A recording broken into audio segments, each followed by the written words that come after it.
한국 교육방송 EBS의 간판 프로그램 다큐프라임 촬영을 떠났던 두 명의 PD가 남아프리카 공화국에서 불의의 사고로 세상을 떠났습니다.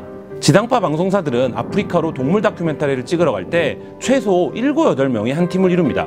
연출 PD, 조연출 PD, 촬영 감독, 촬영 보조, 작가, 현지 코디네이터, 그리고 운전사입니다. 고 박한성, 김광일 PD는 한국 시각으로 7월 15일 새벽 3시 45분, 현지 시간으로는 밤 8시 45분 사고를 당한 것으로 추정됩니다. 상대 차량은 BMW였고 박 PD와 김 PD는 닛산 차량을 운전기사 없이 몰고 있었습니다. 두 PD는 베테랑입니다. 하루 종일 야생동물을 기다리다 밤에 운전하는 것이 얼마나 위험한지 모를 리 없습니다. 하지만 그렇게 했습니다. 왜 그랬을까요?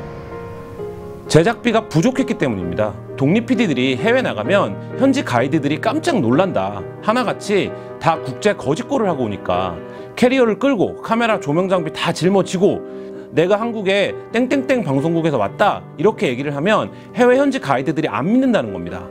가이드들 생각엔 그래도 방송국에서 왔다는데 그렇게 하고 올 리가 없다라고 생각한다는 겁니다. 당시 박 PD는 EBS 간판 다큐 프로그램 다큐프라임의 2부작으로 야수와 방주를 방영하기로 계약을 체결한 상태였습니다. 박 PD의 회사 블루라이노 픽처스가 모든 제작 책임을 떠안고 EBS는 방송만 송출하는 계약이었습니다. 계약 당시 EBS가 지급하기로 한 1억 4천만 원은 장기간 해외 촬영이 포함된 자연 다큐멘터리를 찍기에 턱없이 부족한 제작비 규모였습니다. 한 독립 PD는 몇 년 전 지상파 방송에서 내부 제작해 화제를 모았던 동물 자연 다큐멘터리의 경우 편당 제작비가 7억 원 안팎이었다며 두 편을 1억 4천만 원으로 제작해 오라는 것은 착취와 다름없다 이렇게 지적하기도 했습니다. 결국 박 PD는 구원의 손길을 찾아냅니다. 미래창조과학부 산하 한국전파진흥협회 라파에게 제작비 지원을 신청했고 2017년 차세대 방송용 콘텐츠 제작 지원 사업에 선정됐습니다. EBS에서 받게 된 1억 4천만 원에 1억 2천만 원이라는 제작비를 보충할 수 있게 되었습니다. 한겨레 21이 7월 28일 입수한 고 박한성 PD와 EBS 김아무개 편성 PD의 통화 녹취록을 보면 이제 제 계약비가 처음에 신청한 것보다 좀 많이 깎여서 될 것 같다.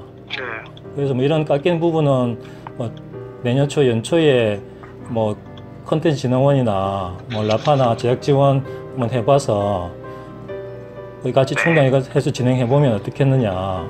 네.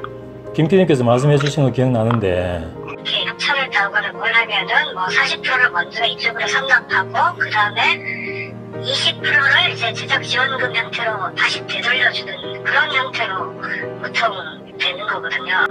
그게 룰이고요. 전체 지원금의 40%, 즉 4,800만 원이었습니다. EBS는 자체 규정인 협력 제작업체 상생 방안 기준에 따라 외주 제작사가 정부 기관 지원금을 받으면 40%를 방송사로 회수하고 40%를 제작비로 투여하고 20%는 제작사 인센티브 등의 명목으로 사용할 것을 종용해 왔던 것입니다. 20% 인센티브는 EBS가 제작사에 줄지 말지를 사실상 결정할 수 있다는 점에서 최대 60%까지 빼앗아 왔다고 해도 무리가 아닙니다. 정부의 제작지원금은 모두 프로그램 제작에만 쓰이도록 규정되어 있는데 공영방송 EBS가 노골적으로 이를 위반하라고 한 셈입니다.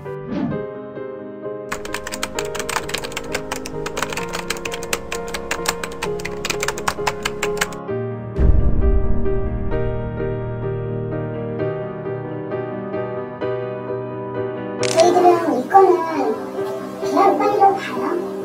그걸 따지는 부분은 어떻게 처리해야 될 부분이 상당히 돈이 많았어요.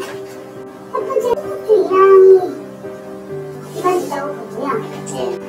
그에 따른 13조, 18조 3항이 일과 위반했다고. EBS의 외주 제작 편성 책임자인 콘텐츠 협력부장은 박 PD에게 이 건은 계약 위반이 맞고 그에 따른 부분을 어떻게 처리하느냐는 상당히 고민스럽다 이렇게 얘기하며 오히려 편성을 취소할 수 있다고 압박합니다. 정부 제작지원금은 1년 이내에 방송이 송출될 것을 조건으로 하는 지원이었는데 이를 잘 아는 EBS가 방송 송출에 목맬 수밖에 없는 외주 제작 PD의 처지를 잡고 흔든 것입니다. 박 PD는 남아프리카 공화국으로 출장을 가기 하루 전날인 7월 7일 EBS와 관련해 진행해온 자료 전부를 동료 PD에게 넘기며 다시 방송국이랑 일을 하지 못하더라도 이번엔 끝장을 보겠다. 자신이 없더라도 독립PD협회 차원에서 이 문제를 꼭 대처해달라고 당부했습니다. 이건 나와 EBS만의 문제가 아닌 방송사 전체의 적폐다, 이런 말을 유언처럼 남겼다고 합니다. 이 사건에 대해 EBS 쪽은 말을 아끼고 있습니다. 공식적으로는 선납금을 요구한 바 없다, 이렇게 얘기하고 있습니다. EBS 이 대답을 들은 독립PD들은 한마디로 거짓말이라고 생각합니다. EBS의 대답대로라면 지금까지의 EBS 회계 체례는 전부 거짓 정선이었다는 것입니다. 박한성, 김광일 PD의 죽음은 정말 사고사일까요? 사회적 타살이란 말은 다른 말이 아니라 그렇게 죽도록, 죽을 수밖에 없도록 내버려둔 어떤 이들의 미필적 고의의 다른 말은 아닐까요?